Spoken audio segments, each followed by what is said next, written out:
আমাদের হেলিকপ্টার যেগুলো থেকে গুলি করলো 2 দিন আগে প্রচুর গুলি করলো, ওই হেলিকপ্টারগুলো যদি এখানে চলে আসতো ত্রাণ কাজে গুলির পরিবর্তে ত্রাণ দিত, বেশি ভালো। আমরা আসলে রান্না করার খাবার প্রস্তুতি নিয়ে এসেছি, যে মানুষ চিরা মুড়ি এগুলো খেতে খেতে বিতৃষ্ণা হয়ে যায়, সে জায়গা থেকে রান্না করার ব্যবস্থা নিয়েছি। আর এখনও এমনি মেইন রোডটা জেগে উঠেছে, কিন্তু প্রান্তিক পর্যায়ে পাশাপাশি শহরের সবগুলো গলিতে পানিতে ডোবা, অর্থাৎ তাদের খাবার প্রক্রিয়াকরণের কোনো ব্যবস্থাপনা নাই। এখান থেকে যদি প্রচুর পরিমাণে রান্না করার খাবারের উদ্যোগ নিত সবাই, তাহলে খুব ভালো হতো।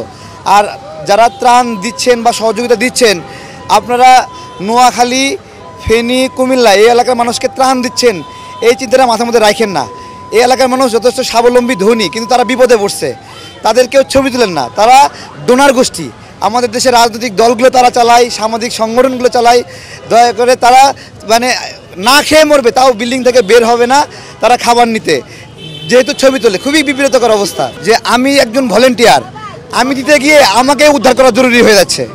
বিষয়টা এরকম, আমাদের একজন উদ্ধারকারী এখনও হারায় আছে, আমরা খুঁজে পাচ্ছি না। তো এই এলাকাতে তো ওই নৌ যোগাযোগ ব্যবস্থাটা নাই, কিন্তু সড়ক যোগাযোগ ব্যবস্থা ভেঙে পড়ছে, তারা যাবে কিভাবে?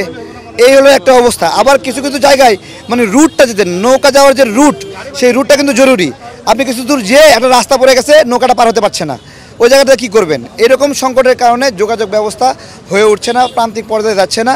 এখন আমার কথা, আমাদের হেলিকপ্টার যেগুলো থেকে গুলি করলো 2 দিন আগে প্রচুর গুলি করলো, ওই হেলিকপ্টারগুলো যদি এখানে চলে আসতো ত্রাণ কাজে গুলির পরিবর্তে ত্রাণ দিত, বেশি ভালো হতো। আমরা সেই হেলিকপ্টারগুলো আমরা দেখছি, বড় বড় হেলিকপ্টার, সামরিক হেলিকপ্টারগুলো, নর্মাল হেলিকপ্টার যেগুলো আসছে সেগুলোতে 100-150 খাবার নিতে পারে, সামরিক হেলিকপ্টারে 1000 খাবার নিতে পারে। ওই হেলিকপ্টারগুলোকে আমরা এখন দেখতে যাচ্ছি।